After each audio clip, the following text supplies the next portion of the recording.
Chers amis, bonjour.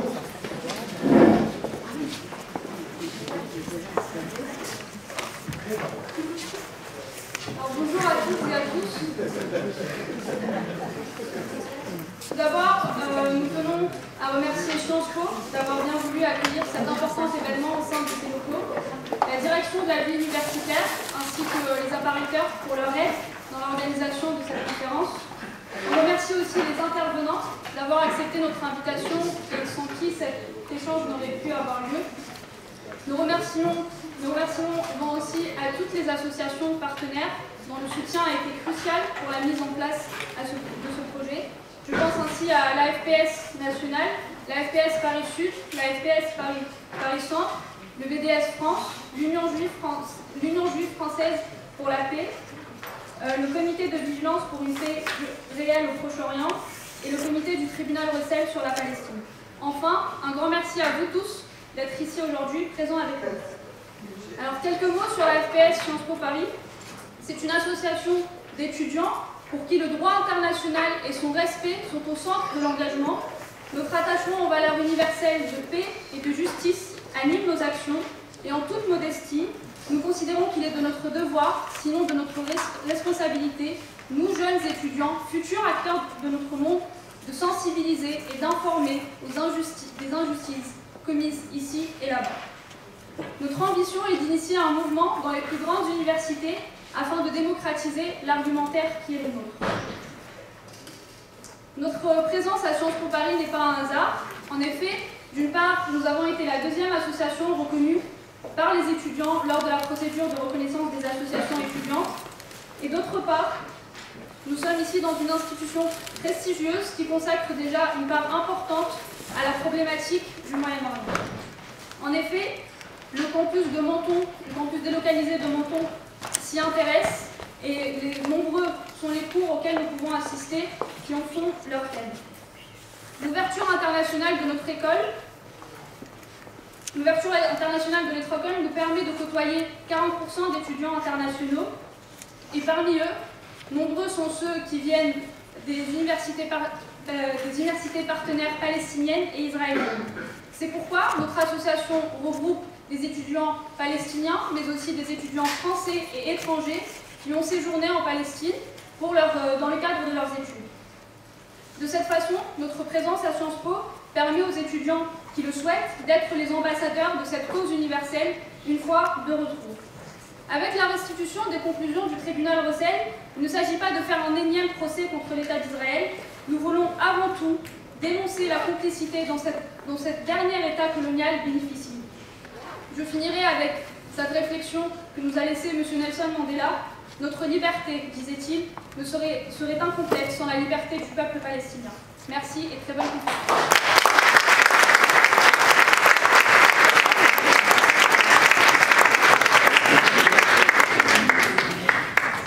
Merci Leïla et bravo en tout cas au groupe AFPS de Sciences Po qui a fait un travail formidable. Donc nous lançons nos travaux et juste avant de commencer, en tant que modérateur, ma tâche est redoutable parce que je suis chargé de veiller au minutage des interventions et à ce que tout le monde ait sa part dans cette prise de parole. Nous serons nombreux à la tribune, mais c'est bien parce que nous sommes nombreux, mais chacun a quelque chose de particulier à apporter, donc c'est très bien. Je me souviens d'une anecdote que racontait Marcel Pagnol, qui avait envoyé un énorme pavé à son éditeur, et son éditeur lui avait dit « mais c'est beaucoup trop long ». Et Pagnol, en retour, lui a répondu « excuse-moi, je n'ai pas eu le temps de faire court. J'espère que vous aurez le temps de faire court ». À la tribune, pour l'instant, je vous présente très brièvement nos orateurs, avant de les présenter un peu plus quand ils seront amenés à intervenir. Christian Essel, Miguel Angel Estrella, Véronique de Kayser et Terani Taufer, qui vont intervenir dans cet après-midi. Et sans plus attendre, j'invite Christiane à faire une petite introduction à notre travail. Voilà.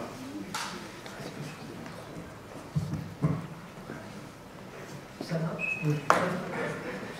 Alors tout d'abord, je voudrais vous dire qu'il m'a été demandé de donner quelques détails sur notre engagement à Stéphane Essel et moi dans l'affaire de la Palestine, je n'aime pas personnaliser ce genre de débat, mais j'essaierai quand même de contrevenir avec mes pratiques. Tout d'abord, je voudrais dire que c'est en 1991 que nous avons mis pour la première fois les pieds à Gaza, en fait, car mon fils, il travaillait pour le CICR, Croix-Rouge International, et nous avons donc vu, à cette époque, qui était celle des accords d'Oslo, une terre occupée, avec tout ce que ça représente quand une armée occupe un pays, ça ne se conduise pas bien. Nous avions déjà pu constater des choses qui nous avaient choqués. Mais enfin voilà, on espérait aboutir avec Oslo.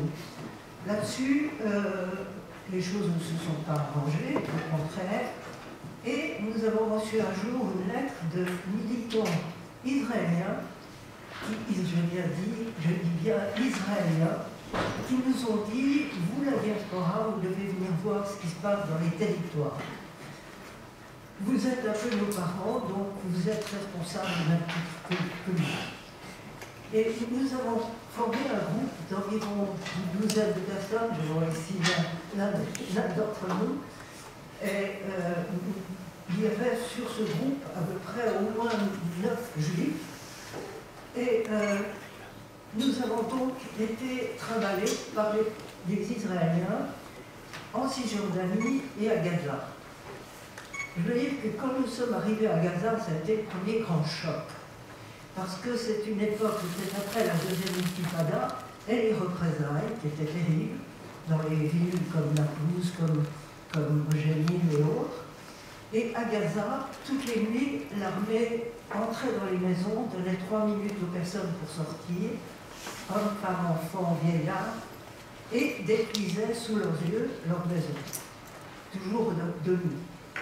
Et le matin, quand nous sommes arrivés là, nous avons trouvé les femmes en pleurs, les hommes complètement hébétés, et des enfants complètement déstabilisés, ne sachant plus jouer, errant sur ces ruines, pataugeant dans des canalisations à ciel ouvert parce que détruites par les bombes. Et je dois dire que c'était un spectacle absolument, vraiment très très choquant et très bouleversant. Donc à partir de ce moment-là, nous nous sommes sentis engagés à témoigner, simplement témoigner de ce qu'on voyait. Et c'est notre engagement depuis donc 2002, de façon active. Alors je vous passerai tous les détails, mais je voudrais vous dire que tout ceci nous a amené à accepter la proposition de participer au tribunal Russell sur la Palestine, qui était quelque chose de tout à fait nouveau, bien que le tribunal sur le Vietnam ait eu lieu à l'époque de la guerre du Vietnam, et donc on savait en quoi ça consistait. À l'époque c'était Sartre et qui d'autre? Laurent Schwartz. Oui, enfin, des personnalités de haut vol qui ont contribué à ce tribunal, qui est un tribunal civil, qui n'est pas juridique, mais qui est de la société civile. Et je dirais que c'est ça qui est vraiment intéressant pour nous. C'est-à-dire que, surtout maintenant, il y a une prise de conscience dans le monde que la société civile a un pouvoir et qu'elle peut l'exercer. Et ça, c'est quand même assez nouveau. Ça vient avec les printemps arabes, mais ça vient aussi des indignés, enfin toutes sortes de mouvements qui se sont dessinés à cette époque-là. Et le tribunal entre tout à fait dans cette perspective d'une prise en main par la société civile un problème. Alors le tribunal Russell, c'est un tribunal qui condamne, enfin, on vous donnera plus les détails là-dessus, mais qui condamne toutes les violations aux droits de l'homme, aux comités internationaux, plutôt aux accords internationaux, à tout ce qui s'est passé au cours de ces dernières années comme violation. Et c'est la raison pour laquelle on a pensé que les gouvernements étaient responsables, les Nations Unies aussi, et nous avons fait 4 séances sur des thèmes différents qu'on vous exposera. Mais voilà, je voulais vous dire que donc c'est à nous à prendre le relais de ce tribunal universel sur la Palestine.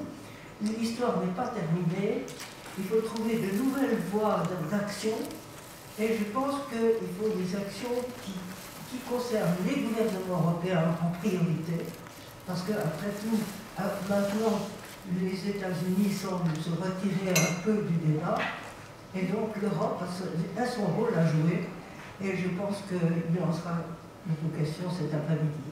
Voilà l'essentiel de ce que je voulais vous dire, c'est un peu improvisé comme ça, mais voilà, nous avons tous un rôle à jouer, qui est d'être la société civile. Voilà.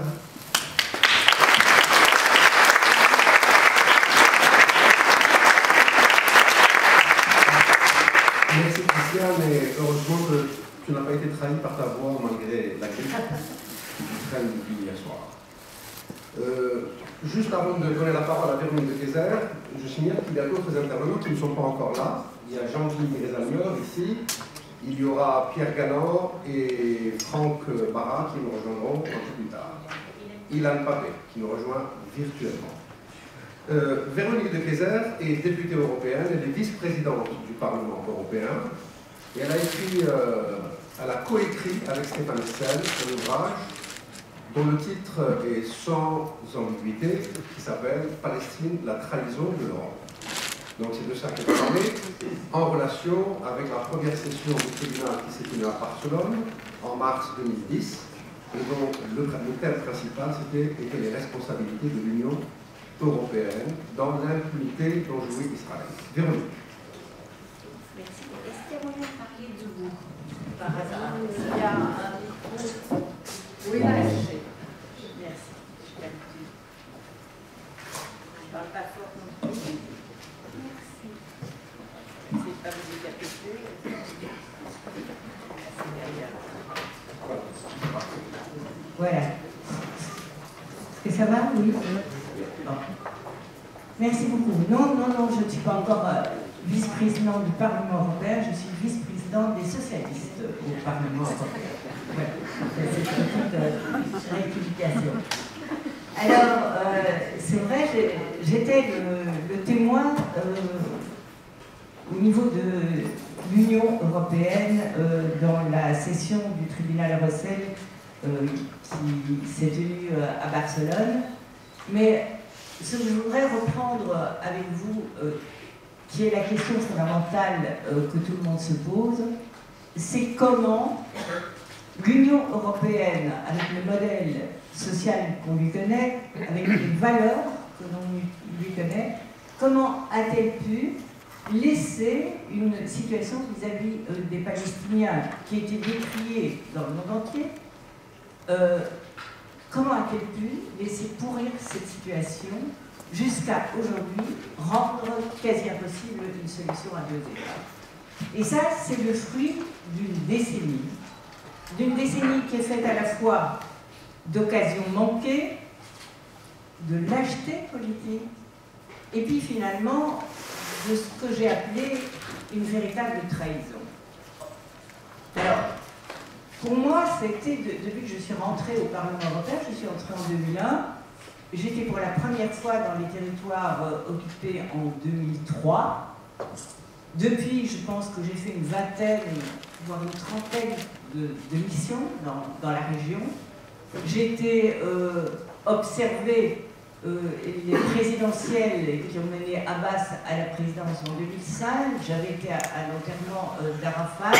J'ai été chef de la mission d'observation électorale en 2006. Et depuis, j'ai continué à y aller en permanence. Et j'ai donc vu la Palestine se détricoter, se trouer, se transformer en gruyère. J'ai vu se développer ce qu'il faut bien appeler une sorte d'apartheid, mais qui est indigne de ce siècle. Et tout ça avec, en tout cas, non pas le silence, même pas le silence, parce que des discours, il y en a eu au sein de l'Union européenne, disant c'est inadmissible, il faut lever le blocus de Gaza, il faut permettre aux Palestiniens d'aller librement en Palestine, il y a eu des accords qui ont été conclus, enfin bref, au niveau de la parole et au niveau du discours et au niveau des conclusions de cet organe particulier de l'Union européenne qui réunit les gouvernements et qu'on appelle le Conseil, on a tout lu. On a tout lu, mais alors, étant donné qu'on a tout lu, pourquoi est-ce qu'on n'a rien fait? Alors, pour moi, ça a été, en tant que parlementaire, la grosse question.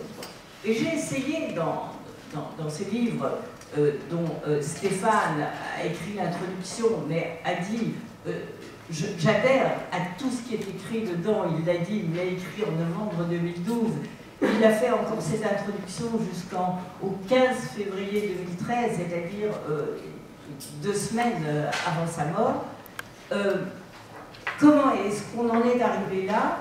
Eh bien, je voudrais pointer 3 moments qui pour moi ont été des occasions manquées, mais qui ont réellement changé quelque part le cours de l'histoire.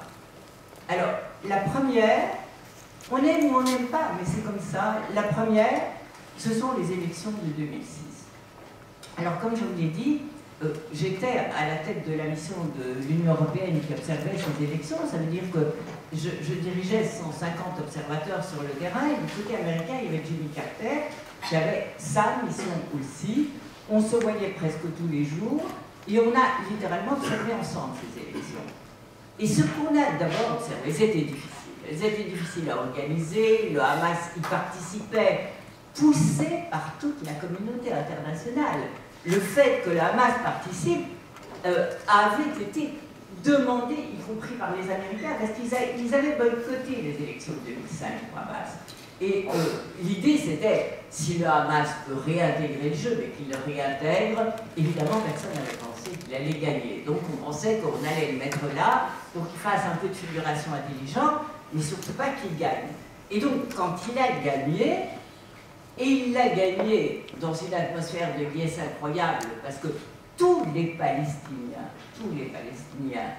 avaient préparé ces élections avec une foi dans la démocratie, un espoir. Moi, je leur disais, mais est-ce que vous croyez que vous allez avoir la paix après ça? Ils disaient, mais non, nous n'avons pas la paix, nous n'attendons pas la paix. La paix, c'est beaucoup plus compliqué que ça. Mais nous allons montrer au monde entier qu'on peut avoir la démocratie.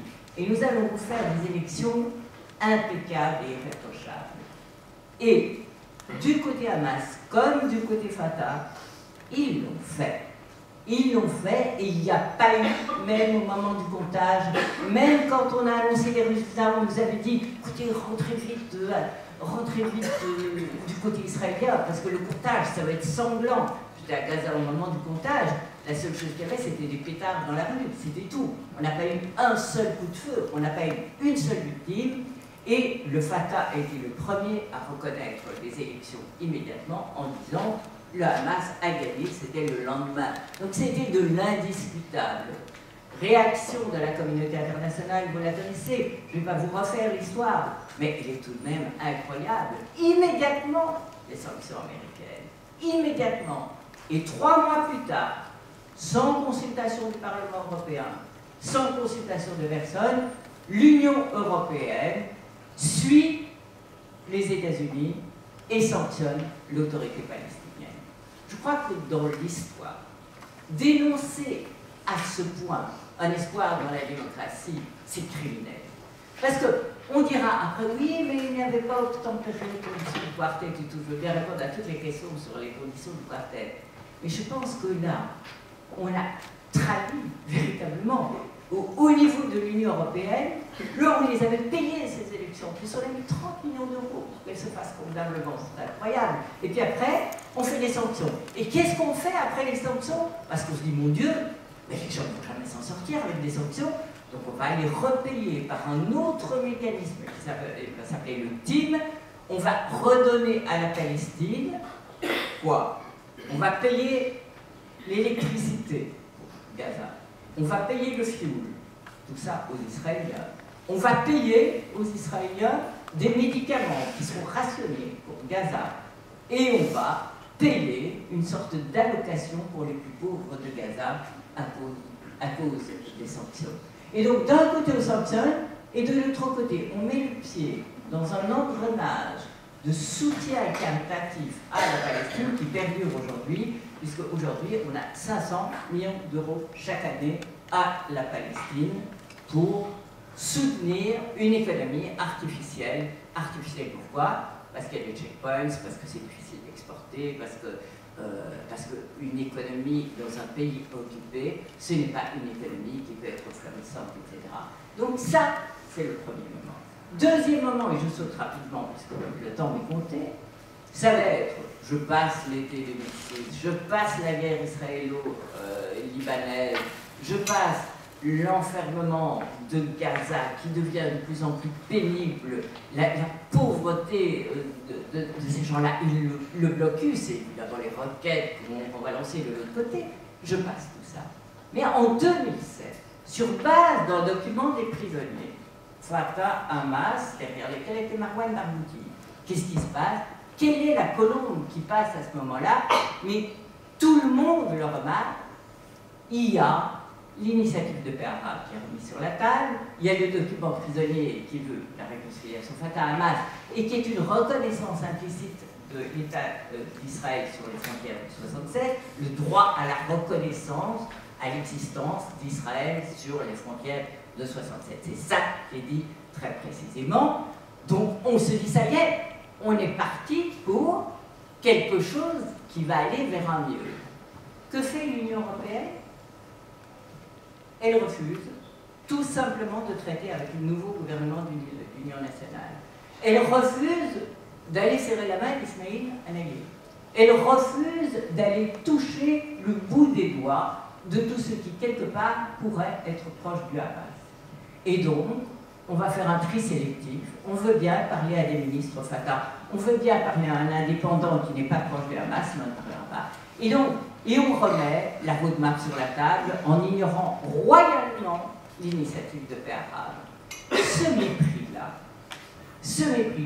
qui va précipiter, à ce moment-là, durant l'année qui va suivre, qui va précipiter quelque part la distanciation de plus en plus grande Fatah-Hamas, va conduire à la fin 2007 à une fracture épouvantable, et c'est-à-dire le premier putsch que l'on connaît d'un parti qui a gagné les élections et qui fait un putsch militaire, celui de Gaza. Le Hamas n'avait rien gagné au gouvernement de l'Union nationale, les taux de Gaza ne s'étaient pas desserrés, et on a poussé le Hamas à la faute. Alors moi je le dis, et je le dis dans les bouquins, parce que je suis allé en Israël entre-temps, j'avais rencontré Omer, j'avais rencontré Yemini, pousser à la faute le Hamas, c'était l'objectif. C'était l'objectif. En 2007, début 2007, pour la première fois comprenant ce qui se passait, Israël et les Américains avaient dit il faut faire de Hamas un leader, on va lui donner de l'argent et des armes. Et bien entendu, les armes, ce n'était pas pour les diriger contre les Israéliens. Les armes qu'on donnait à ce moment-là à Hamas, c'était contre le Hamas. Et de l'argent, parce qu'il en manquait. Et ça date du début 2007. Et vous voyez se précipiter à ce moment-là, fin 2007, pas. Et je ne suis pas pour la théorie du complot, mais c'est du dit, c'est de l'explicite, c'est dans le discours, c'est de l'écrit, et donc on s'achemine vers la catastrophe. Troisième grande bataille, et je vous passe tout ce qui s'est passé, je vous passe même l'opération Plan Durci, je vous passe l'opération Plan Durci qui était une boucherie, un scandale. Nous sommes entrés à Gaza avec une délégation de parlementaires à ce moment-là, et on a pu ressortir sous les bombes parce que nous étions des Européens. Et tous ceux qui étaient à l'intérieur de Gaza étaient faits comme des rats, et les bombes tombaient. Je me souviendrai toute ma vie de la culpabilité que j'ai eue d'être européenne en sortant de là, et en disant, nous Européens, nous pouvons sortir. Et les autres, ils restent à l'intérieur, et les bombes sont tombées, et vous connaissez les chiffres des morts, l'effrayant bilan des civils, et ceux de plus de 500 enfants, je crois, qui sont morts à ce moment-là. Je vous passe aussi la honte qui était le rapport Goldstone, l'absence de suivi du rapport Goldstone, les persécutions qu'ont subies les ONG israéliennes qui avaient témoigné dans le rapport Goldstone sans soulever un mot de l'Union européenne. Il n'y a pas eu de l'Union européenne un mot pour défendre le juge Goldstone quand il était traité d'antisémite, etc., etc. Ça a été invraisemblable. Je vous passe aussi que Gaza détruite n'a jamais été reconstruite et que c'est un endroit qui avait été bombardé et l'Union européenne n'a jamais exigé de pouvoir y entrer pour y apporter du ciment, pour y apporter des médicaments, pour aider au déblocage. Non, on a fait des papiers en demandant de pouvoir entrer, c'est tout. En demandant qu'on baisse un petit peu le blocus, qu'on laisse un peu circuler, qu'on soit un peu plus gentil finalement avec les Gazaouis. Oui, on a fait ça. Mais on n'a jamais fait le coup de force de passer avec une voiture de l'Union européenne. Il y aurait eu de l'argent parce qu'il manquait de l'utilité, il y aurait eu des médicaments. Ça, on ne l'a pas fait. Je vous passe tout ça. Qu'est-ce qu'on fait à ce moment-là? Et je vous passe beaucoup d'années parce que je n'ai que 20 minutes. Il y a eu un fait où je dis pour moi ça a été massif. Nous avions évité à ce moment-là, parce qu'il y avait eu une opposition très forte au niveau du Parlement européen contre la position du Conseil, celle des gouvernements. Et donc nous avions évité, gelé, tout nouvel accord commercial avec Israël. Et puis, il y a un accord qui était gelé dans l'espèce de pipeline, et gelé parce que la gauche du Parlement européen et le centre, contre la droite, s'étaient alliés pour dire « trop c'est trop, on ne peut plus supporter ça, aussi longtemps que rien ne change sur le terrain, nous n'accepterons pas un seul accord commercial en plus avec Israël ». Et ça avait tenu de 2008 à 2011. À 2011, il y a la création d'un lobby puissant qui sont les amis d'Israël, au Parlement européen, conçu notamment pour faciliter les accords commerciaux EU-Israël, Union européenne Israël, que la gauche antisémite, je vous livre le discours, que la gauche antisémite essaye toujours de bloquer.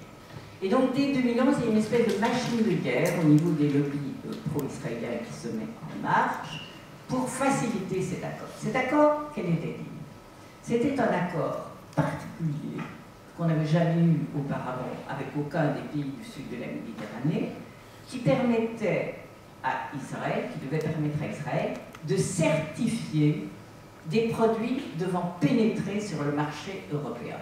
N'importe quel produit, Israël pouvait le certifier comme étant conforme à la législation européenne. Auparavant, quand un produit étranger arrive en Europe, il doit demander des permissions dans chacun des pays. Si on peut prouver quelque part qu'il satisfait à l'ensemble de la législation européenne, il a une autorisation d'entrée.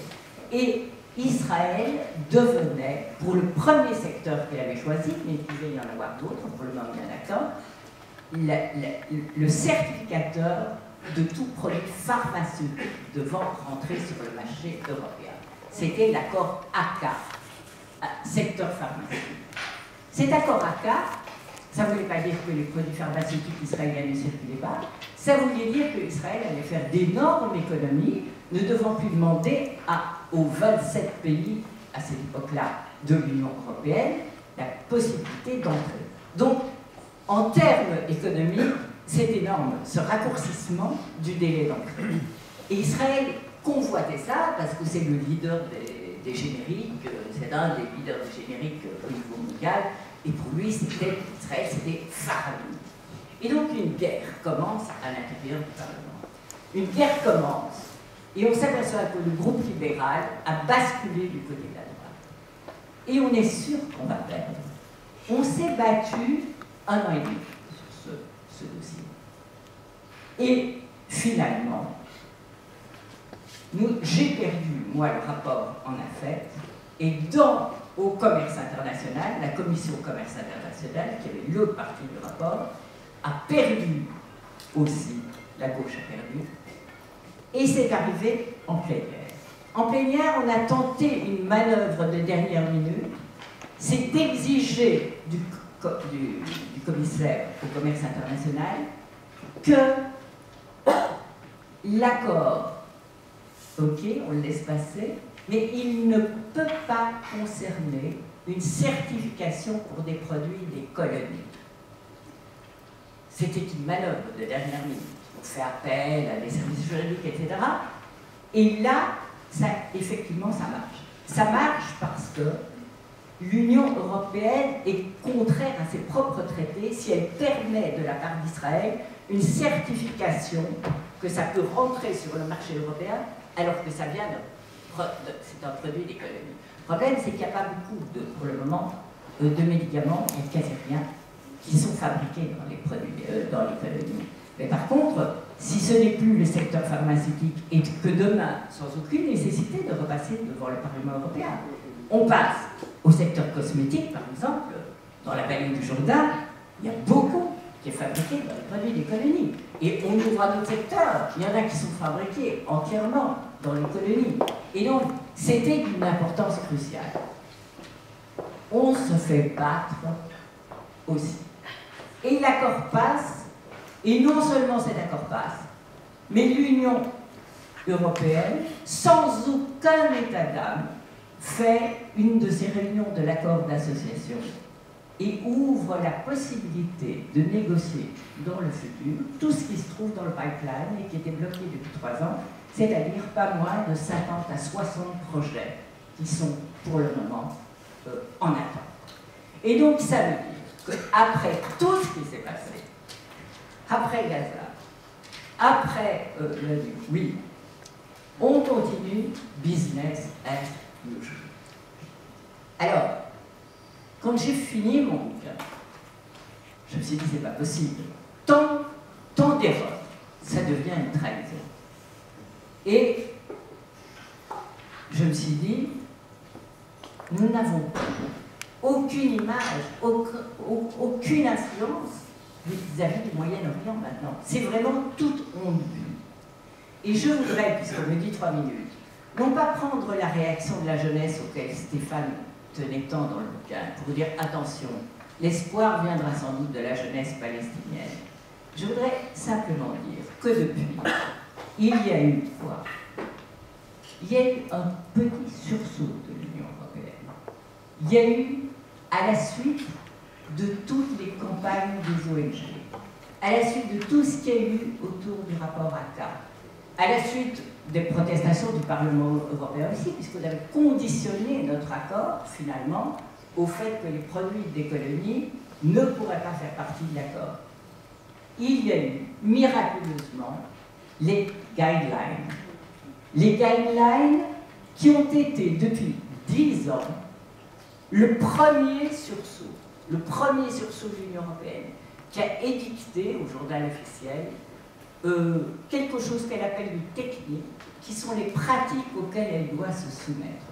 Et dans ces pratiques auxquelles elle doit se soumettre, il n'y a pas il n'y a pas un subside, il n'y a pas un contrat qui puisse aller désormais à des institutions qui se trouvent dans les colonies israéliennes. C'est la première fois en 10 ans qu'il y a une incidence économique qu'on réussit à coupler une attitude incroyable des Israéliens de cette occupation sur le terrain avec un effet, une conséquence que ça pourrait avoir dans les relations économiques entre l'Union européenne et Israël.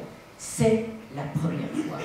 Et puis, aujourd'hui, on commence à faire des traçabilités des produits beaucoup plus grandes qui permet à ceux qui le veulent dans les supermarchés de ne pas acheter des produits israéliens, des produits des colonies, etc. Mais c'est tellement timide.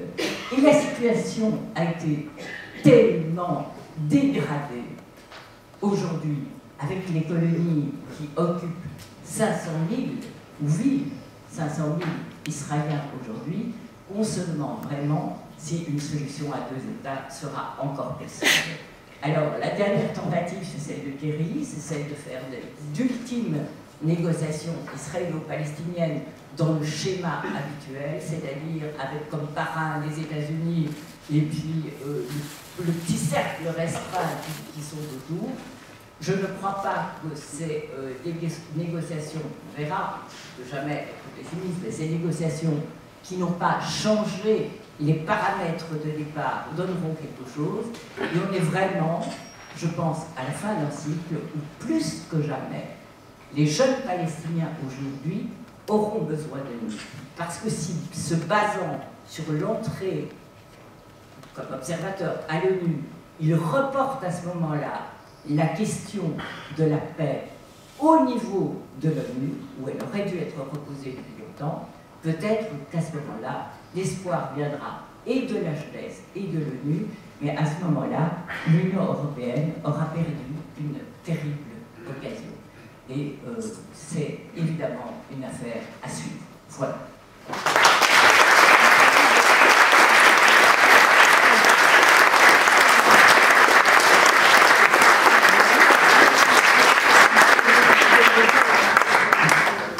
Merci pour cet exposé. Quand on écoute cela, on en peut être au courant, on ne peut s'empêcher d'être scandalisé encore une fois, en entendant ces choses-là. Je vais céder la place à la demoiselle qui est en train de se jeter derrière moi, parce qu'il s'agit d'accueillir Ilan Mbappé virtuellement, n'est-ce pas? Et donc, c'est moi qui me retire. C'est moi qui me retire de la campagne. Je reviendrai, ne t'inquiète pas.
Ah, voilà. On est déconnecté.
Se connecter sur Skype pour avoir une conversation avec les papiers.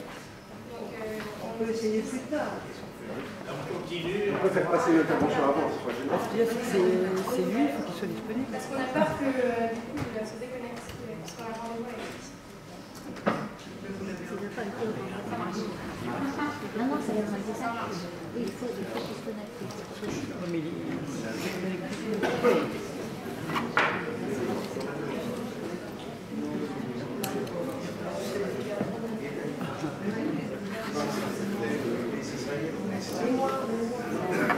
Ah voilà, c'est bon.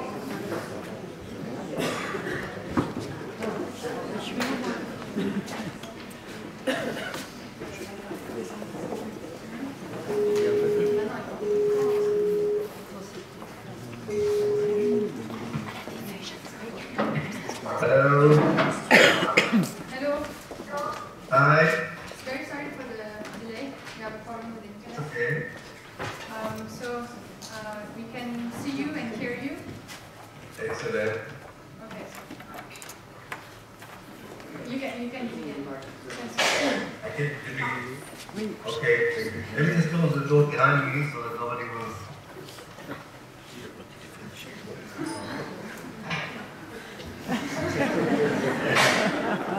I'm here. Okay. Can I start? Yes. Excellent. I was asked to speak about apartheid, and I will use it, my 15 minutes to talk about it. How are we going to do the translation? Are we going to stop every now and we will translate, or there is a simultaneous translation? You can say 2 sentences and then I will translate. Excellent. Very good. Okay. There are, of course, differences between what we call apartheid in Israel and Palestine and what we call apartheid in South Africa. And I think this is very understandable to those of us who are interested in both the histories of Israel and Palestine and South Africa. Il y a des différences. Alors en fait, il dit qu'il va utiliser ces 15 prochaines minutes d'intervention pour parler de l'apartheid en Israël et en Palestine. La première chose qu'il tient à rappeler, c'est qu'il y a évidemment des différences entre ce qu'on a appelé l'apartheid en Afrique du Sud et l'apartheid qui est actuellement en Israël et en Palestine. Et cette différence, elle est intelligible par ceux qui s'y intéressent. Some parts of Palestine today experience conditions which are far worse than those experienced by Africans in apartheid South Africa. And some Palestinians experience conditions which are even better than those experienced by Africans in apartheid South Africa. Alors en fait, dans certains territoires, certains Palestiniens ont des conditions de vie qui sont comparativement plus difficiles que celles qu'ont rencontrées les Africains du Sud sous l'apartheid, alors que dans d'autres endroits, d'autres territoires en Palestine, certains connaissent des conditions bien meilleures. There are other differences which I think are familiar to most of us. The white community in South Africa wanted to exploit the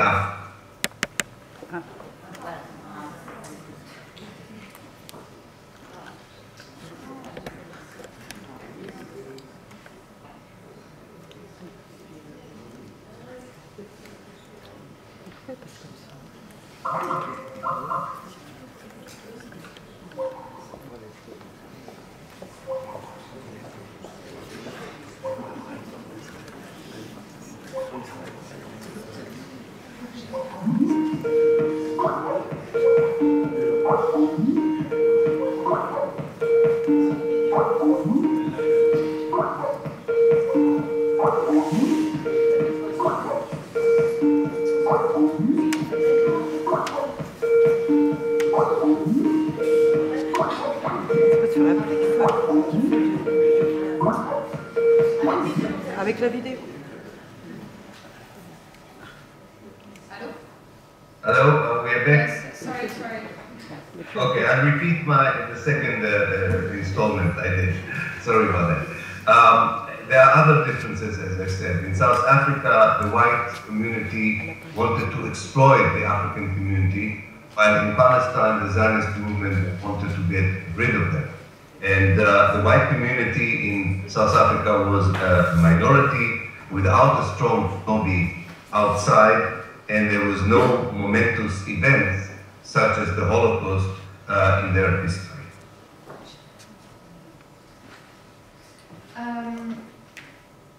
Ce qu'il dit, c'est la première différence, l'une des premières différences, c'est que contrairement à ce qu'on observe en Palestine, en Afrique du Sud, la communauté blanche avait pour ambition, avait pour volonté d'exploiter la communauté noire, alors qu'en Palestine, l'État sioniste a pour ambition de se débarrasser des Palestiniens.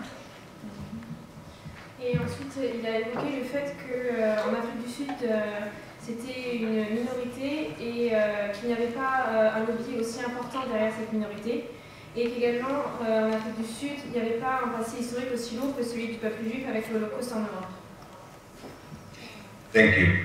But I think in the Russell Tribunal, when we use the term apartheid, we are not interested in a scholarly comparison.